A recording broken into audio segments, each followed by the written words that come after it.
My new book, Awake, Observe, Shape, Transform, is now available on Amazon, along with the 90-Day Transformation Journal. You'll find a link to these things in the episode description. Also, if you'd like to support this work, there are $10, $15, and $20 Patreon tiers with no locked content, just a way to say I value this. You can also visit the site and check out the growing merch store, shirts, tanks, hats, and learn about one-on-one sessions with me by clicking the About button. And don't forget, the YouTube page has the podcast and binaural beats for meditation, rest, and sleep. Thank you for being here. Let's get started.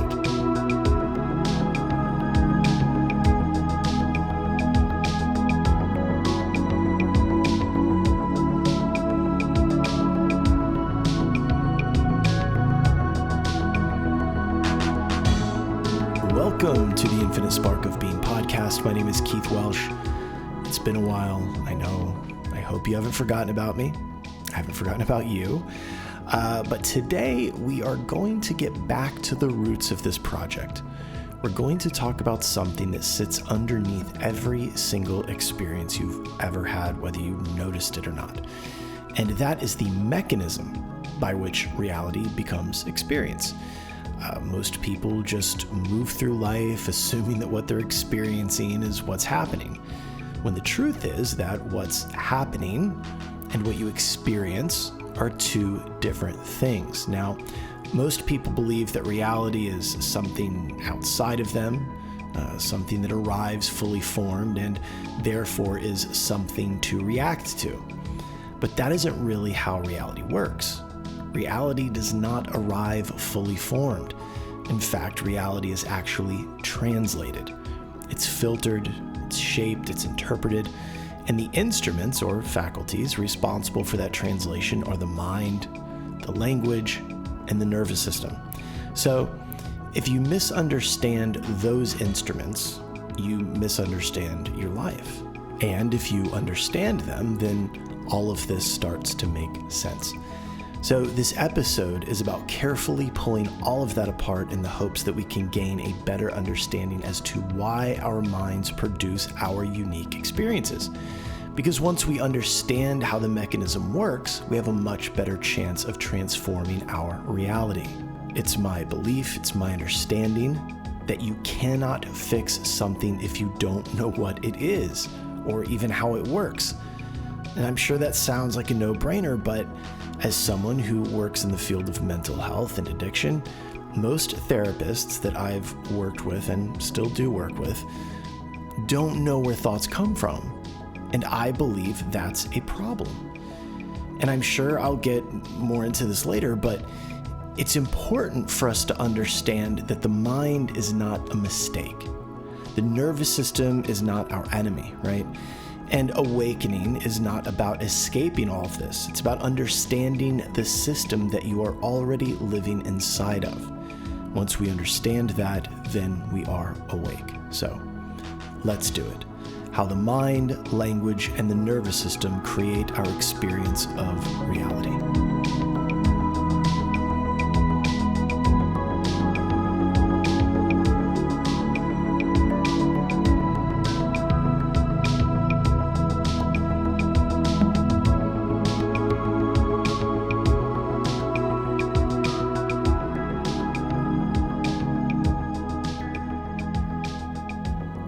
To get to a preliminary understanding before we get started. So let's start with one question.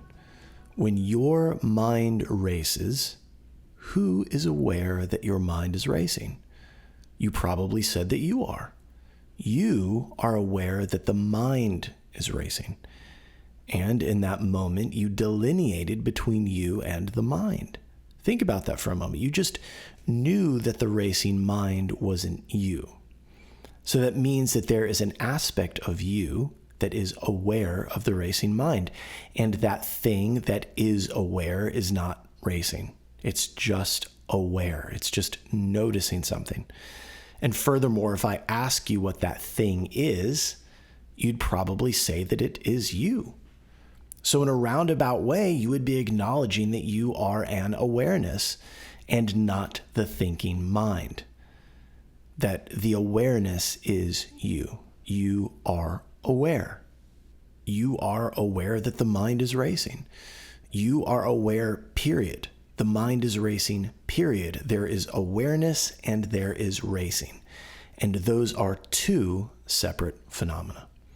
Something is aware of something else. Now, how do we know that the mind is racing? Well, essentially, we experience thoughts at a higher rate than normal that creates tension and anxiety in the body. It turns out that having the experience of a racing mind is very physical. It's a physical experience, just like anxiety is a physical experience. Because what the mind perceives, the body will feel. And the body feels those thoughts, those perceptions, because the mind believes that everything it thinks, everything that it remembers, everything that perceives is real and happening in time in this moment. So the body responds. So the phenomena that you are aware of when experiencing what we call a racing mind is thought. Now, how do we get a thought?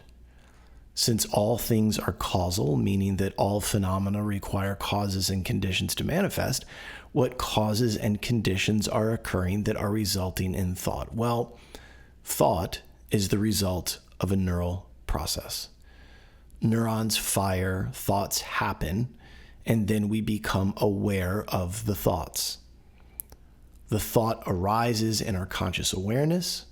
It arises within our conscious mind. Now, the next question: can you pick and choose which neurons fire?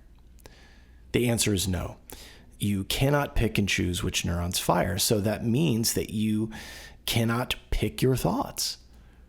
This is not a philosophical point of view. It is not a spiritual perspective. This is how a thought emerges in your conscious awareness. And since the body feels what the mind perceives, that means that your feelings are also something that you do not get to pick or decide on. This sounds controversial at first blush, but if you spend time with the idea, you see that it has been your experience. You did not get to pick your feelings, they just arrived. Those thoughts and feelings that you found unpleasant were not picked by you. And this is a very uncomfortable fact, as it leads us right into much deeper philosophical questions. But more importantly, it leads us to questioning the concept of free will, or at least the way in which free will was explained to us, which is usually through punishment. This is a touchy one, because if you ask someone, do you have free will? They say, of course. And for some, if you ask, how do you know? They respond with, well, God gave us free will. And if you ask, how do you know that? They say, because it says it in the Bible. This fact of firing neurons and our inability to choose them obviously leads us into some very uncomfortable places that we'll hopefully get to unpack in this episode. But I would like to remind you that your free will is only ever mentioned to you, or ever mentioned in general, after someone has done something that we or someone else feels is wrong. We say they had free will. They could have done anything. It never comes up when someone does something beautiful. You get a wonderful gift and you say, oh, you could have done anything. Or someone makes a beautiful piece of art and you go, oh, they really used their free will here. They could have made anything. So what this does, this understanding of the origin of thought and feeling, is it changes the approach that we need to take when it comes to changing our experience of life on Earth. It becomes a matter of training the mind rather than forcing it or attempting to stop it altogether. It also brings us into the reality that our thoughts and feelings are not our fault. Okay? At first, when I say that, I'm sure you hear that this means that no one is responsible for anything. And you probably thought that because you may or may not have an issue with all or nothing thinking. Because what it really means is that while none of this is our fault, it does mean that it is our responsibility. Nothing is our fault, but it is our responsibility. And for that to make sense, you need to know what words mean. Now, This also leads us into even more interesting territory. We want to know who's going to be holding those people responsible. And I understand that, but, hear me out. I'm going to use myself as an example here, okay? As a boy, I was mishandled in my church and school. Was that my fault? Of course not. You would never blame a child. As a child, would you say that my maladaptive behavior, that was a direct result of being mishandled, would you say that that was my fault? Remember, don't get into responsibility. We're talking about fault. Was I responsible for the origin of that thing? Was that my fault? Thought is the result of a neural process that we cannot control, and feelings, emotions, are a result of that neural process that creates the thought. So as a child, would I be expected to resist my emotional states and engage in metacognition, which means to think about thinking at a young age, also while dealing with the learning disabilities that were a direct result of childhood abuse? Of course not. Most adults can't either. So was all of that my fault? Fault, not responsibility. Was it my fault? Of course not. So, as a teen, still dealing with the residual effects of childhood abuse, was that my fault? See? That's when grace goes away. So culturally, the implied belief is that the older you get, the more it is your fault. The older you get, the more it's all your fault. Not responsibility, fault. But based on what I said, that doesn't make sense. And you can feel the tension in that. So what's really happening is that we're forgetting the language. That's when people start to get uncomfortable because they don't understand that fault and responsibility are two different words. They have different meanings. Fault is external, backward looking. But responsibility is our attempt to manage the outcome, to create a change, regardless of whose fault it was, right? And this whole thing is uncomfortable because you begin to realize the absolute painful fact that what is the fault of others becomes your responsibility. And you can fight with that all you want. But the responsibility for dealing with the effects of wildly unskillful acts of others will absolutely and forever be your responsibility. Now you can stay angry about it, resentful, but that will get you absolutely nowhere. You can sue, you can fight, you can kill, but at the end of the day, you will still be dealing with the mind and the body that are a result of all of it, and no verdict or amount of money will change the work that you will need to put into it. Fault is a waste of time. So hopefully that wasn't a digression, and it will help make this all make sense as we go on. But to recap, thought is the result of a neural process that you can't control. Those thoughts trigger a response in the nervous system that we call feeling, right, or emotion. And since we can't pick and choose which neurons are firing and when they fire, this means that we can't pick and choose our thoughts and our feelings. Not initially anyway. So this changes the approach that we need to take when it comes to transforming our experience of this human birth. One of the central ideas running through my recent book, Awake, Observe, Shape, Transform, is that you do not experience reality directly. You experience your mind's rendering of reality, its unique perception of it. And that perception is absolutely and completely malleable. You can transform it.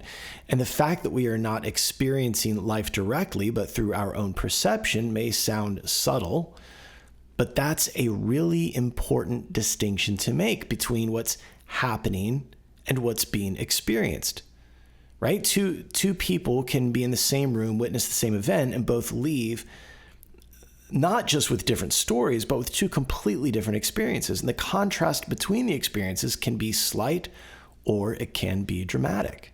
Now, the event itself, the phenomena of objects in space, didn't do that to them.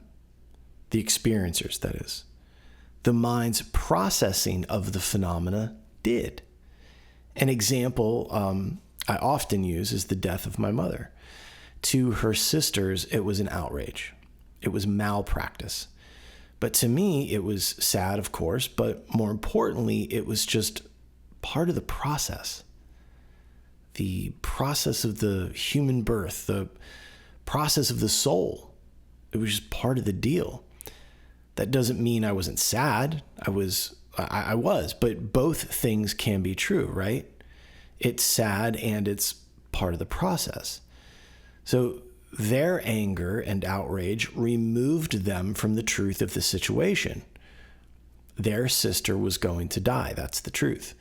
So rather than quality time with their sister, they my mother, who elected to starve to death, keep that in mind, well, they elected to spend their time yelling and shouting at the staff.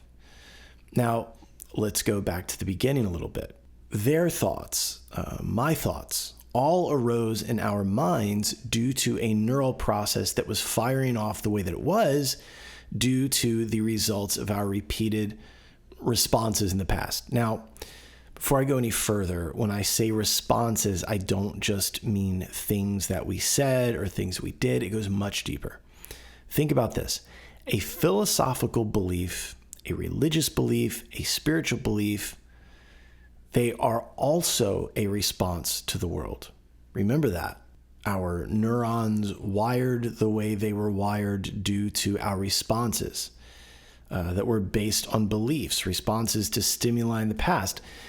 Please notice that I said responses rather than behavior. Why? Because the word behavior could potentially imply some moral structure that I don't want you to think about right now. That's how we get into like a good boy, bad boy stuff. So please remove that just for a minute and just think about it in terms of responses, right? Or responses based on beliefs. So those thoughts that were the result of a neural process elicited a response from the nervous system. Remember, what the mind perceives, the body will feel. Right, wrong, good, bad, whatever the perception is, the nervous system will follow suit. So to say that your experience of the world and everything that happens in it has more to do with your mind than anything else is a shockingly accurate statement.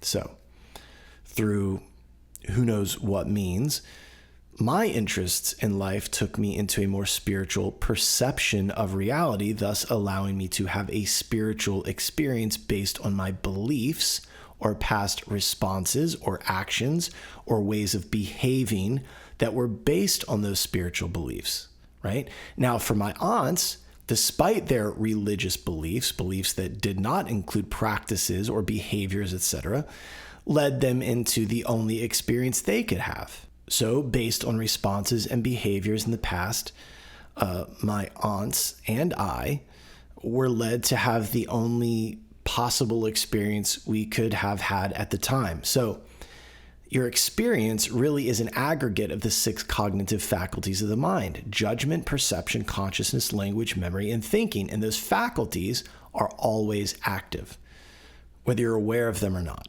They're always going. Furthermore, those faculties are reinforced by behavior, by responses which are based on beliefs. This is why someone telling me that they don't really have any beliefs gives me a chuckle. Your life, as it is in this moment, is a result of your beliefs. You adhered to them with perfect faith. Think about that for a minute. You acted on every perception you've had. Whether you know it or not, you have a belief system. You have a philosophy, and you adhere to it with perfect faith. So this present moment, this present experience, is the result of the previous present moment. That is to say, the response we had to the previous experience dictated the experience we would have in this moment. Because that's the mind's job. It finds a way to make a pattern true, meaning that the mind finds a way to make certain experiences possible based on our responses. Remember this: the mind doesn't believe what's true. It believes what it repeats. So when people say things like, I don't know why this bothers me so much, or I know this isn't a big deal, but I feel like it is, or I can't stop reacting even though I understand it logically, that confusion is due to the subconscious mind, because understanding something intellectually does not bypass the deeper mechanisms that generate experience. Experience happens before thought even catches up. So in a lot of spiritual spaces, the mind is treated like a disease, like an enemy, something to be conquered. They treat it as if it's something to be silenced, something to be transcended and gotten rid of. And not only is that unrealistic, but it's also dangerous. Your mind is not your enemy. It's an interface. And on a higher level, it's your curriculum. It has a holy and divine purpose. It is the curriculum that leads us back to Godhead. So without the mind, there is no continuity. There's no meaning, identity. Without it, there's no ability to function in the world, no way to understand God, to understand love, joy. So the problem is not the mind itself. The problem is that the mind is left unexamined. It's uncared for. It's unloved. And an unexamined mind doesn't rest. It loops around itself. It attempts to predict. It becomes defensive. It replays these old, unskillful patterns over and over again. And because the mind by default protects, not enlightens, it defaults to threat-based interpretation unless it's trained otherwise. This is why waking up doesn't come from suppressing thought. It comes from relating to thought, to the mind differently, right? So let's try to understand the mind. I like to think that we have three. We have the conscious mind, we have the subconscious mind, and we have the divine mind. The conscious mind is the mind of the body, and the divine mind is the mind of the soul. Now, as for the subconscious, to refer to it as a mind, I believe, greatly simplifies its role too much. I believe that the subconscious mind is our entire world. It is our entire experience of external phenomena. It's our experience of the human birth. So when Lama Losan said to me, while I was pressing him for answers as to what all of this is, as I waved my hands gesturing to the room around us, he said, this is the mind. You only experience the mind. At the same time, I don't think that I fully appreciated it at the time. I definitely didn't understand it. I definitely didn't catch the truth of that statement. So to say that to someone can really get taken the wrong way, right? To say that's just in your head is often a way to dismiss someone's experience completely. To tell them it's imaginary, right? But understand, we only experience our judgments, our perceptions, the contents of our consciousness, our language, our memories, our own thinking. Now, how those faculties acquired the data that they use, that's a whole other podcast, but that's what we're experiencing, right? We're experiencing these 6 cognitive faculties, right? And they are the tools used by the mind to create our experience. And they're unique to each of us. So the first thing that we have to know is that the subconscious mind is outside of our conscious awareness. It is subconscious. It is submerged. It is subterranean. It is outside of our conscious awareness. And it is giving us our entire experience of reality. It is responsible for manifestation. Now, to say manifestation is not to say that you're pulling money, dates, or boyfriends, or anything else out of thin air. The word manifest means to reveal, right? A ship's manifest reveals what's aboard the ship. So the subconscious mind reveals the world to us as an experience that is unique to us. So in a way, you could say that it is revealing to us our curriculum. If you want to know what's in the subconscious mind, all you got to do is look at your experiences. Look at your conscious mind, right? Now, the conscious mind, those are the thoughts that we're aware of. Those are the thoughts that we believe that we decided to think. But remember, thought is the result of a neural process that we do not control, and they arise as a result of the habits of the subconscious mind. Meaning that, for instance, if the subconscious mind is perceiving the world as a series of threats, then the thoughts of the conscious mind will be related to threats and how to remain safe. It will be thinking in terms of threats. So, since the subconscious mind is outside of our conscious awareness, the conscious mind, which is within our conscious awareness, becomes our key to understanding what our subconscious mind is revealing to us.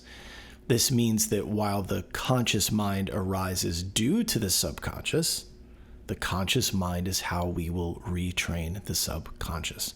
I'm not intentionally being confusing. This is just what it is.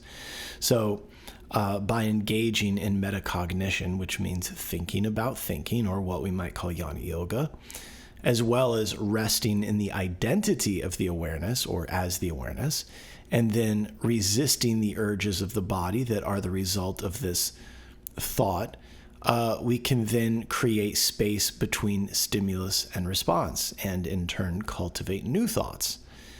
Right? You have to have space in order to think about the typical thought and then hopefully engage in some new data that you've acquired through reading books or whatever that is, or learning from a teacher, and then trying to implement those new thoughts. And a lot of those new thoughts will bristle against the nervous system, so you will have to resist urges and habitual thinking.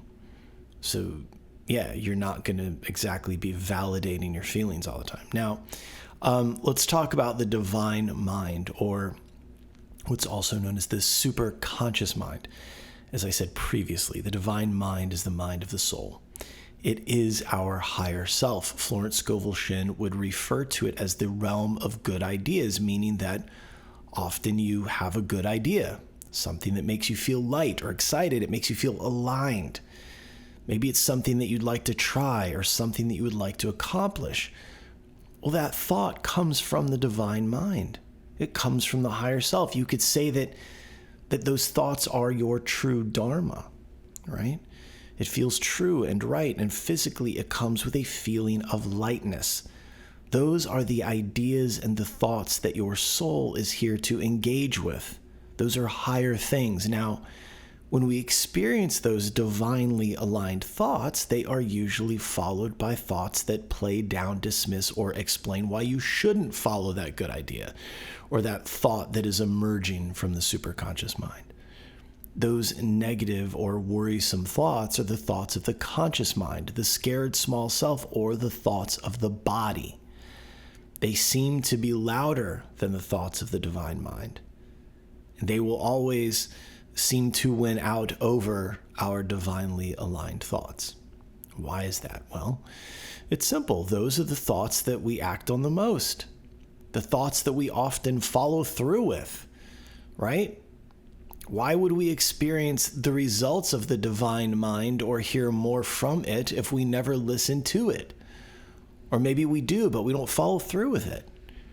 If we'd like the divine mind to win in this tug of war, then we need to listen to it. We need to act on those thoughts. All of that being said, we have to listen to both to some extent. We need the conscious mind and we need the divine mind. But know that fear is always louder than truth, right?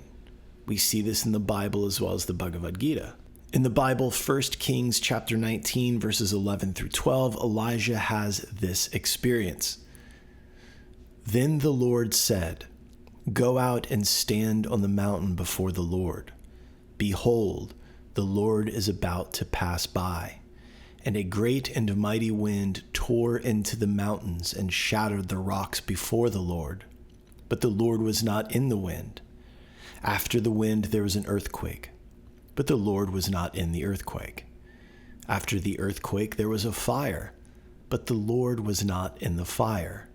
And after the fire came a still, small voice. In the Bhagavad Gita, in Arjuna's moment of dejection, Krishna doesn't scream in his face, right? Krishna is very calm with Arjuna. He's very reasonable. But for the most part, we as human beings are experiencing or hearing the thoughts of the body or the organism, more so than the thoughts of the soul. So the conscious mind, the mind of the body, is concerned with the biological imperatives of the organism. And those are essentially fear-based thoughts rooted in some ancient evolutionary psychological concern. And again, we must learn to hear both. After all, we are here to be both, right? We're here to be both soul and body. In the world, but not of the world. In the body, but not of the body. We're here to work with it. We're not here to transcend the body, but to learn to work with it as an interface between us as soul and the world. Because here on this plane, at this place, this is where the work is. It's here within this three-dimensional space. So now that we understand the mind or minds, let's look at language. Language is interesting because it connects to our perception, which, as I mentioned previously, is one of our 6 cognitive faculties. And these clearly tie into judgment, memory, and the way the mind thinks. But if I could pick only one faculty of the mind to work with in order to create change in my experience of reality, hands down, I choose language for the simple fact that this is all language, right? I'm paraphrasing, but in one of Carlos Castaneda's books, his shaman, a man named Don Juan Matus, says to him, "You are beaten over the head with a description of reality until you repeat it back to them," right? He says, you only live in a description of reality. And that statement really stuck with me, not just because of my childhood, but think about it. Something simple like a chair, for instance, it was already here. You didn't have to learn about it. It wasn't like, do you ever remember chairs being a new idea? No, you were shown at an early age and you were taught how to interact with that object, right? Now, when you approach a chair, you don't pause and consider the chair, right? You just sit down in it and accept it. And chairs is, of course, a completely innocuous example, but consider for a moment what other stimulus you might interact with in your life on a daily basis that is handled the same way, and that you simply approach it, accept its role, and then thoughtlessly interact with it, right? Relationships, food, drugs, alcohol, sex, family, all of it. It's all built of descriptions, and those descriptions were given to you from an early age through language. Sometimes it was spoke directly to you. Other times it was done through media, or simply because you overheard what your parents had to say with it, about it rather. Even if you rebelled, right? You rebelled based on the language of your surroundings. It still controlled you. So when you start to consider it, you really start to see the role that language plays. I mean, think about the role that language plays in our perception, right? The way we regard, understand, and interpret the thing, whatever the thing is.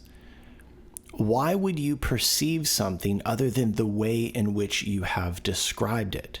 Think about that for a second. Think about how the language you use correlates to your understanding, your interpretation, the way you regard something.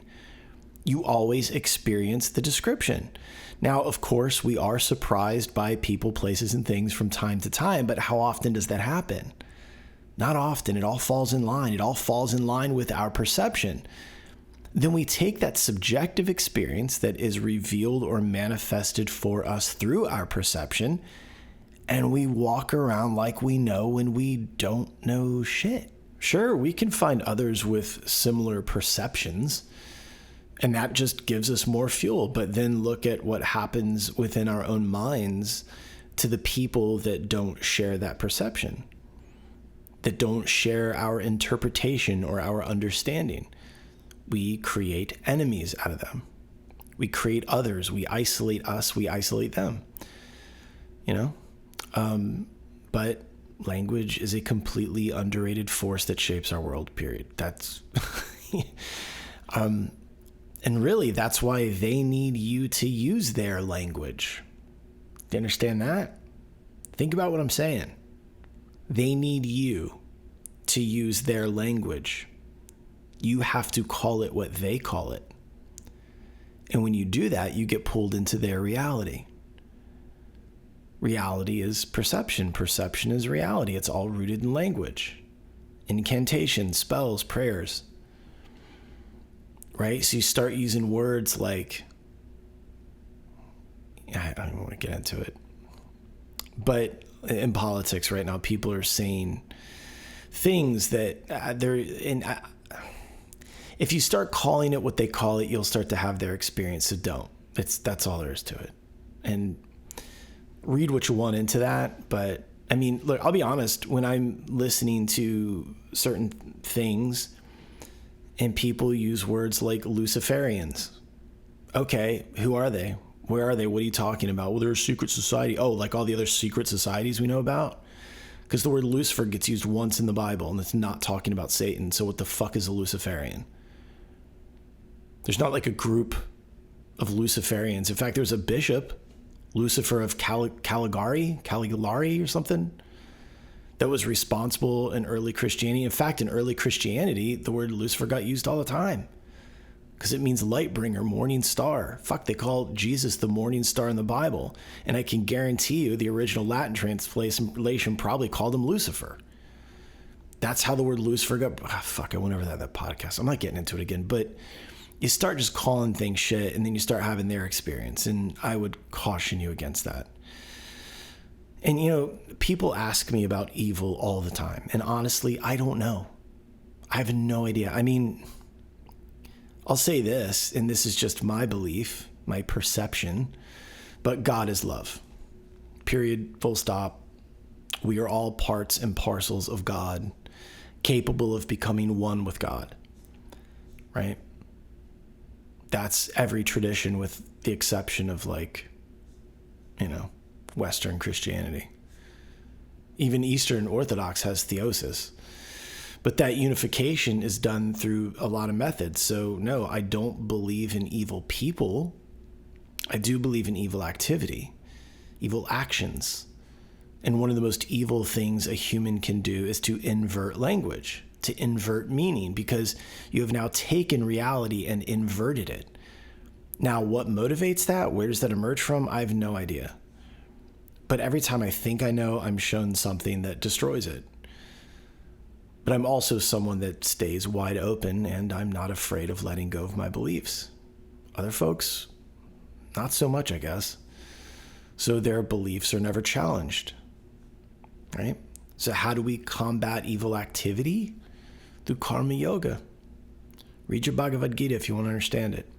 So, I mean, anyway. But most people just believe that language is something that they use that just describes how they feel, but it doesn't, right? Language is responsible for organizing your perception. If your perception is reality, your experience, then language is responsible for organizing all that data into a reality, right? The moment you use language to name something, you begin to shape your reality around it. So I am anxious, right? Okay. I am broken. I am a sinner. I am a born sinner. All have sinned and fall short of the glory of God. I've always been this way. I can't find someone. I never make enough money. They're not just passive comments. Those are instructions for the mind to find a way by which that repeated statement is possible. So if you are constantly saying these sorts of things over and over and over again, and worse, feeling them because you keep saying them, then why on earth would you have a different experience? Why would your mind look for another possibility? Why would it? It won't. It doesn't. The mind doesn't believe what's true. It believes what it repeats. Language tells the nervous system what kind of environment it's in. And the nervous system believes it. It does not analyze your words. It doesn't recognize humor. It does not debate what you meant by what you said. It doesn't care about nuance. It simply responds. This is why repeating certain narratives, even when you intellectually know better, it keeps recreating the same internal experience of your external world.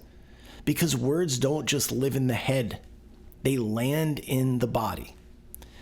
And if the body is the interface between the mind and the external world, then that is a fucking problem. What the mind perceives, the body will feel. So, I mean, we've all thought ourselves into some state like anger or worry or whatever. Well, that was the conscious mind at work. They were thoughts that we were consciously engaged in. We knew what those thoughts were. Well, the subconscious mind is doing the same thing, but it's doing it outside of your conscious awareness. So really what the subconscious mind perceives, the body will feel. And that is alarming, right? The subconscious mind, it's not just manifesting the world for us, revealing what's programmed and to look for, to find, but the subconscious mind itself manifests physically. An obvious one would be individuals that walk around feeling anxious all the time.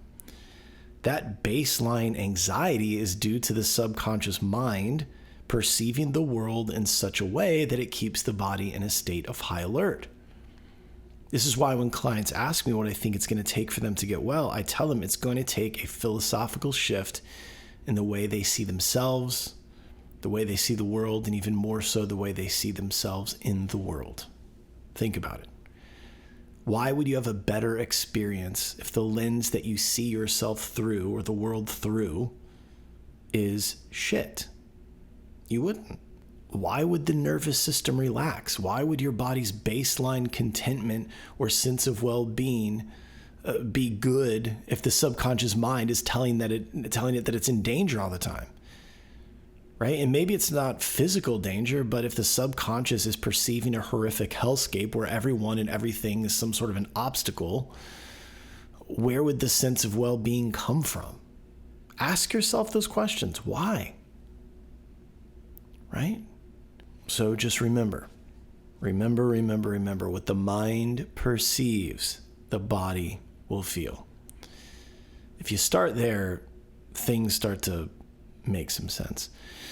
Anyway, but before your conscious mind thinks about what's happening around you, the subconscious mind has already told the nervous system what it's going to need in order to survive whatever this predicted outcome thing is. So, those thoughts that arise in the conscious mind are at times really just the conscious mind thinking about how the body feels and what it needs to change the way the body feels or to maintain how the body feels.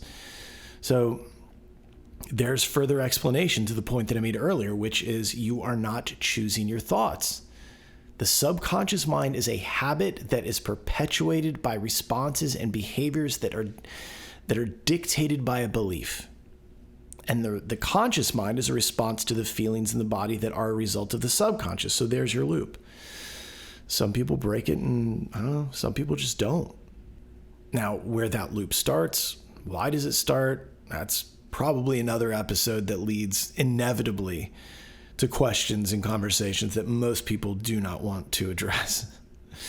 So these decisions, these perceptions, they happen automatically. And once the nervous system decides that something is dangerous, perceives it as such, the mind organizes itself around that perception, around that belief. Good, bad, positive, negative. And this is why fear feels so convincing. It's why anxiety can actually feel logical, right? This is why people say one of the most dangerous things of all, which is, I know it's not true, but it feels true, right? And when they, maybe even you, say something like that, what gets ignored? Do your feelings get ignored? Rarely. Or does the logic of knowing something isn't true get set aside for the feelings that it is true? Yes, that's actually what happens, right? We set logic aside and we go with our feeling. People always go with their feelings. They ignore their intellect. This is a big problem, and I'm sure that many of you don't see why it is that way, why it's a problem, right? Maybe you believe you should follow your feelings, but I would like to add that you don't see that as a problem and you follow your feelings because the cultural apparatus told you to do what feels good. That's our cultural philosophy left over from the 1960s and the 1970s. Thank you again. But fortunately, a lot of people knew that it was incorrect, so they joined religious and spiritual movements like the Hare Krishnas, where they learned rightfully that the intellect sits just below the soul. It is our intellect and our reason that will free us from the cyclical suffering of the human condition, which comes from the grasping and clinging of the human mind. The intellect is not led by the body. It is higher in the chakra system. This is not to say that we should ignore our body. Our body is a tool for sensing, but it shouldn't lead. It shouldn't be driving. And in my opinion, this is what the modern yoga movement has completely lost. They are so deep into their body, into their meat suit, that they lose touch with the mind. They have put their body above the mind. The same mind that travels with the soul from birth to birth. The same mind that is woven into the subtle body. And they have placed the feelings of a decomposing meat suit above all of that. And that's a big fucking problem. So again, it's not just in the world, but not of the world. It is also in the body, but not of the body. We discard this thing at the time of death. We don't take it with us. It's a rental. And this, again, just my opinion, this is why the modern yoga movement is so lost. Many believe that they're acting as these elevated spiritual beings when actually they're just falling for this pop culture lie. They're sitting in these lower chakras. They're sitting in the world, in the body. Again, the body's important. I love mine. I take good care of it, but it lies, right? And I know that through intellect. Okay, that's how I know my body's lying. I use my intellect to decide that. Sometimes it tells me I'm going to die and I'm not going to die. I want you to remember something. The nervous system is not interested in truth. It's interested in survival. So if your nervous system is chronically dysregulated, then your experience of reality will be distorted no matter how much insight you have. This is why insight alone doesn't heal trauma.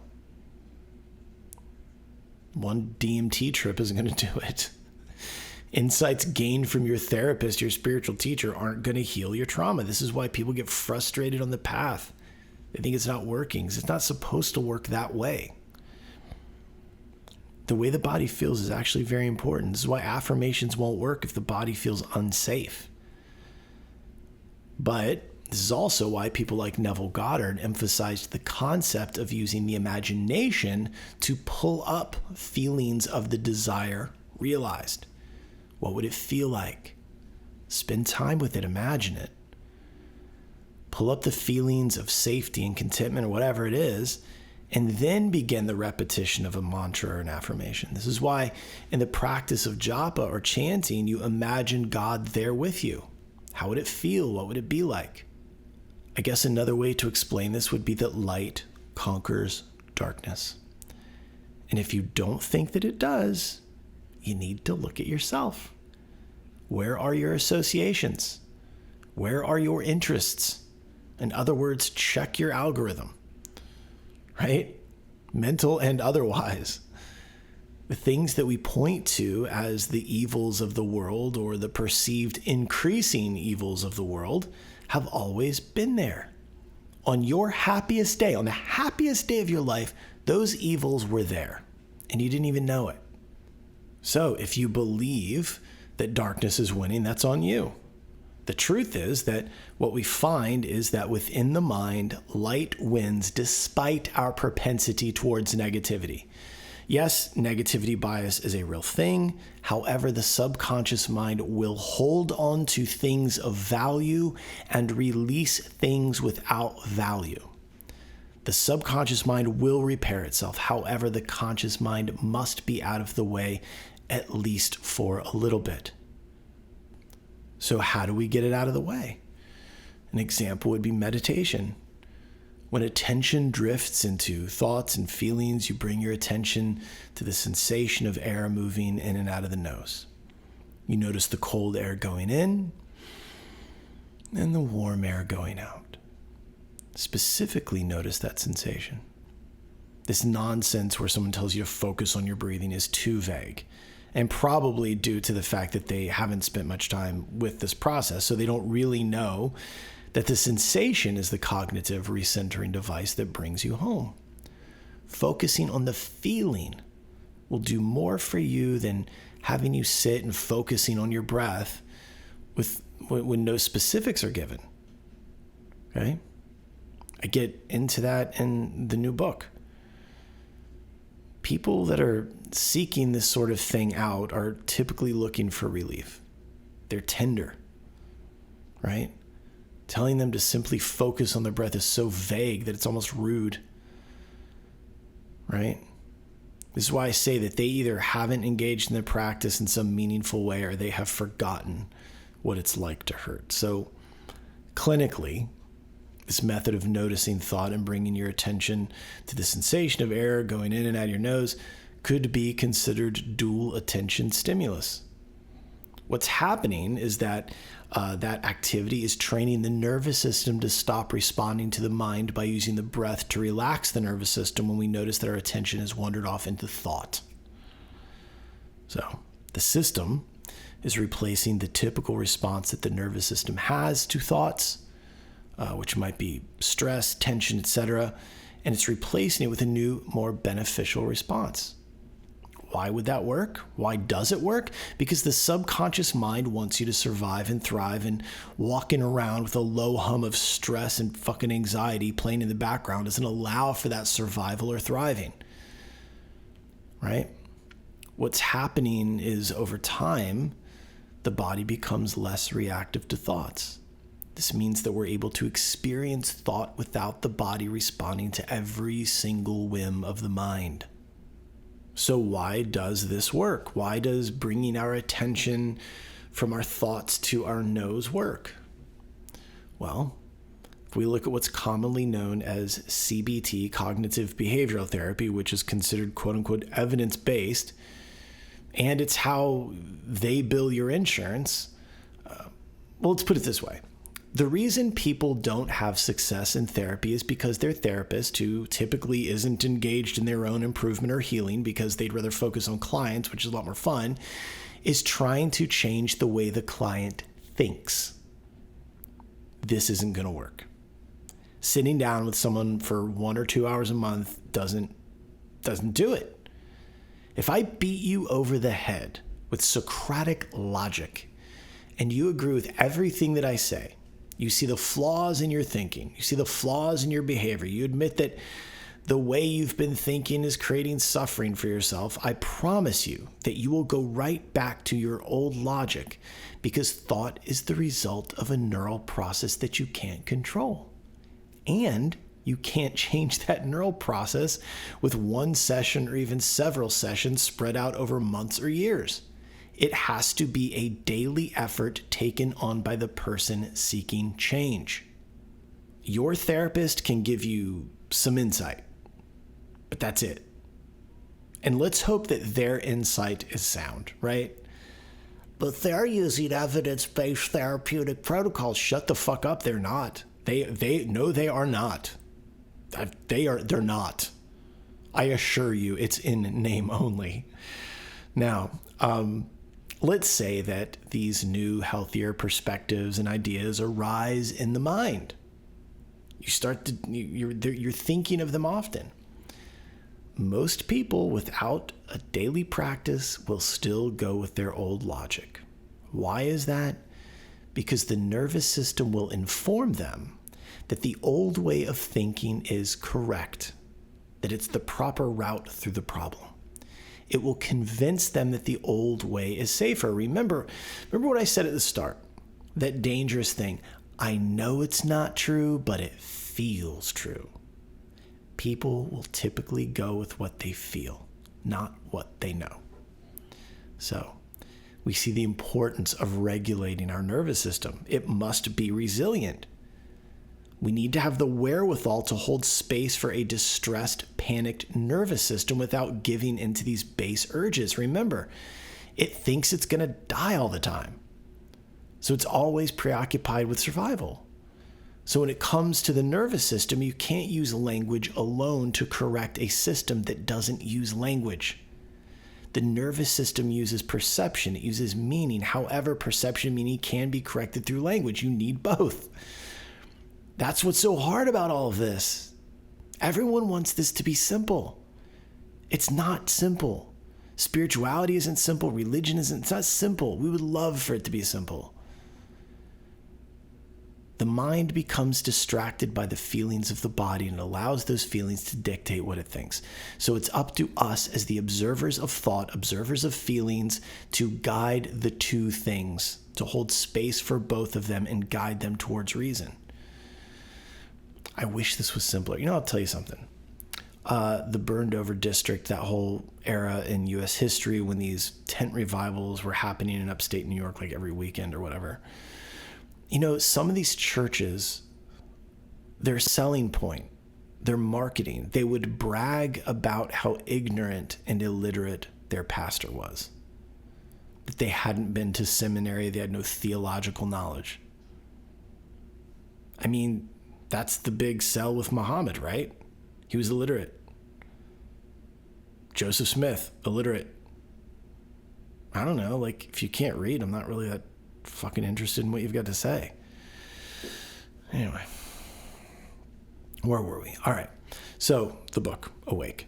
One of the important points that is made in this new book is that you cannot perceive reality clearly from a state of chronic threat, chronic stress, anxiety. If the nervous system is activated, our attention starts to narrow, right? That's the default mode network in the brain. Time compresses, our memory gets very selective. And worst of all, meaning becomes very rigid. The default mode network of the brain becomes more active and it gets harder for us to see outside of our habituated perspective.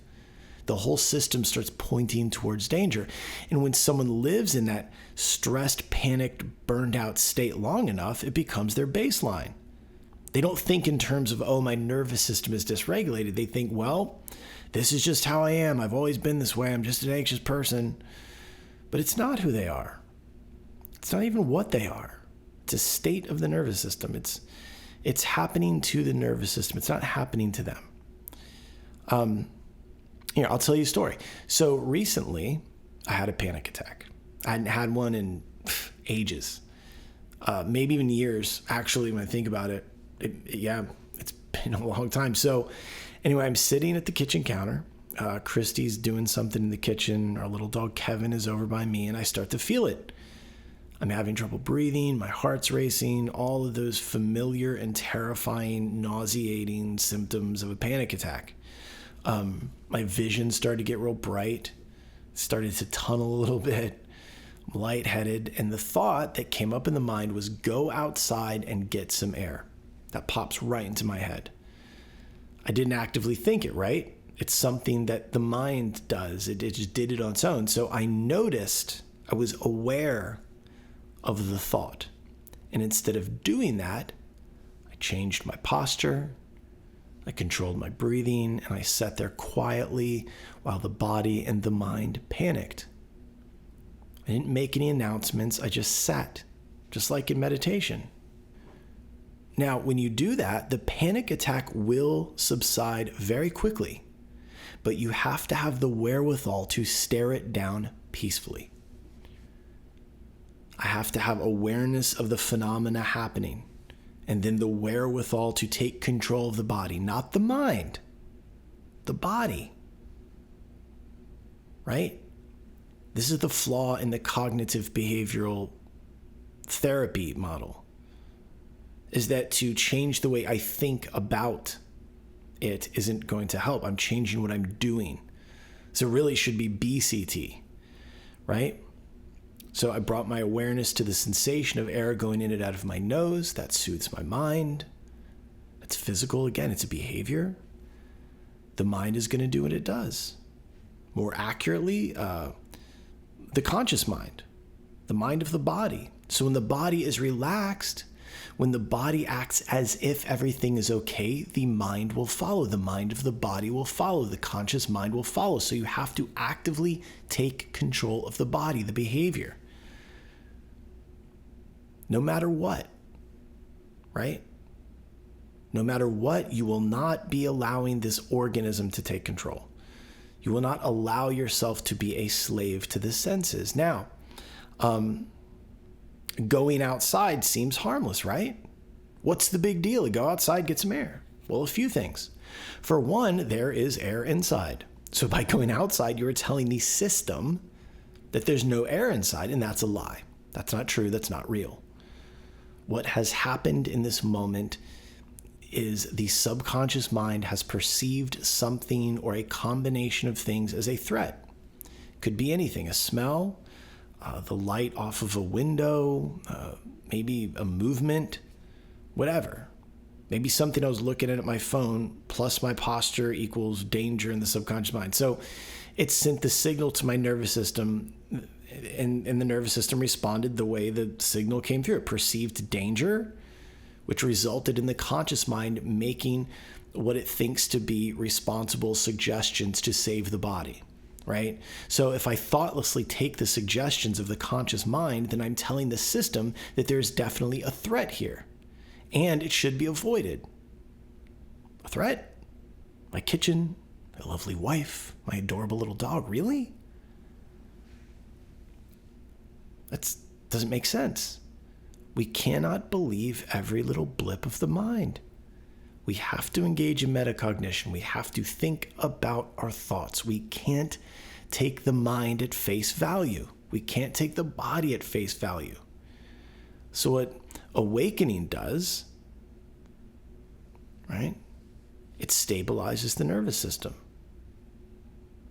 An analogy that my teacher would use was that like the mind was like a glass of water with sediment in it, right?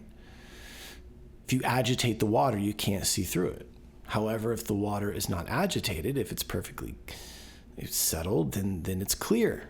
So clarity occurs when the body no longer believes that it's under constant threat. The mind opens, perspectives shift, things broaden. When that happens, we have transformed our reality. We have altered our subjective experience. We have altered our timeline. Yes, timeline. This is why practices that regulate the nervous system and train the mind are not optional. They are foundational. We are where we are because we have lost them. We, the populace, are easier to control without them. And if you want to go ahead and Google Project Artichoke, you don't want to be controlled. That's all I'm saying. Anyway, before I let y'all go, I want to go over another thing. So there's another layer to all of this, right? Something else to think about. We've talked about the mind, we've talked about language, the nervous system. There's also the subtle body, okay? It's not your physical body. It's not the pure self, capital S, but it's this inner field. It stores the mind, our discerning intelligence called buddhi, the ego sense, prana, it's all in there. And like I just said, it's the interface between the Atman, the soul, and what would be called the gross material body. It carries all of our psychological impressions and the samskaras, right? Our psychological stuff, our tendencies.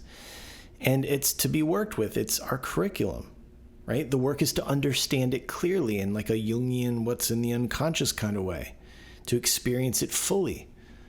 But the whole time you have to remember that it's not you. Even though it travels with the soul, it's still not you. You are something much more. So, you don't disregard it, you work with it. So, I believe, and I believe it's a healthy way to address it, a helpful way to address it. I believe that the mind is divine, right? And it's not perfect, right? It's divine because it participates in creation, okay? The mind doesn't just observe things. It manifests them. It reveals them. It organizes experiences into meaning. It is a pattern-oriented meaning-making machine. That means that the quality of your attention matters. Energy flows where the attention goes. The way you relate to thought matters. The stories you reinforce through language matter. And this is the hard part for so many. It all matters, right? An individual seeking change must go from being a thoughtless bag of synapses bouncing off of stimuli to a mindful, dedicated practitioner. This is not magical thinking. It's personal responsibility. You are the only one here. It's up to you. When we are thoughtless, unconscious, asleep, we allow the mind to just repeat these goofy patterns. When we are mindful, when we are awake, when we are conscious, the mind becomes a tool, and it's a tool that changes reality. This is why awakening is not a passive activity. It's an active relationship with the mind itself. We are training the mind. And beneath all of this, thought, sensation, emotion, interpretation, there is something that noticed it all. Right before we fell down into the hell of the untrained mind, there was something watching, something that was just aware. That awareness does not react, does not argue, doesn't defend. It's the soul. It's you, the real you, the awareness, the observer, the witness consciousness. I go much deeper into it in the new book, Awake, but what we are experiencing in that moment of awareness is not an object. It's not a belief. It's a position. It's where we start from before we fall down into the hell of the thinking mind. We sit above it in the heaven of awareness. I know that sounds corny, but it's how I see it. It's what I think the allegory of heaven and hell is. So when we sit in our identity as the soul, as the awareness, the vantage point from which experience is seen rather than inhabited blindly, we're able to move the pieces, so to speak. We're able to think about our thoughts. We're able to use the mind to train itself. Now, we don't become the soul. We remember it. We recognize that we've always been relating from it. We just became forgetful, and when we do, we fall down into the mind. And when we become attached to the mind, attached to the body, when we become fully engaged in what's called avidya, the fundamental misperception of the human birth, right? Forgetting our true self, capital S, that is when we are cast out of heaven. We are cast out of the heaven of awareness and fall down into the hell of the impermanence of the material world. We are then relegated to crawl along the earth. That's what I think the allegory is in the Bible. And who casts us out? Does God? Does God do all of this to us? Is it our punishment? No. God doesn't do anything to us. We do it to ourselves. Awakening is not acquiring something new. It's remembering where you're standing. It is remembering the identity that we already have as the awareness, as the soul. So this path isn't about escaping the mind. It's not about transcending anything. It's not about denying the body and floating just above the issues of the material world, just above taxes and death. It's about the integration of knowledge. It's about aligning the entire system, mind, language, nervous system, subtle body, soul, all of it. When these are aligned, reality doesn't disappear. It just becomes workable. It softens the sharp edges of life. You stop fighting with experience. You stop identifying with every reaction. You stop mistaking sensation for truth. Life becomes something you can meet face to face. So while spiritual or mystical experience can be a dramatic thunderbolt, right? Awakening is not. It's clarifying. It's the moment you realize that reality isn't happening to you. It's happening through you. And when you understand the system, You're no longer trapped inside of it. You're free. I love you. Stay awake. Thank you. If the Infinite Spark of Being has brought you any value, consider supporting the work. And you can do that by checking out Awake and the 90-Day Transformation Journal, both now available on Amazon. The links are in the description. If you want to support this work on a monthly basis, there are $10, $15, and $20 Patreon tiers that have no locked content yet, just support. You can also swing by the website, check out the merch store, learn more about working with me one-on-one, and as always, the YouTube page has full episodes as well as binaural beats to help you with your practice. So I'll see you next week. Thank you, and I love you.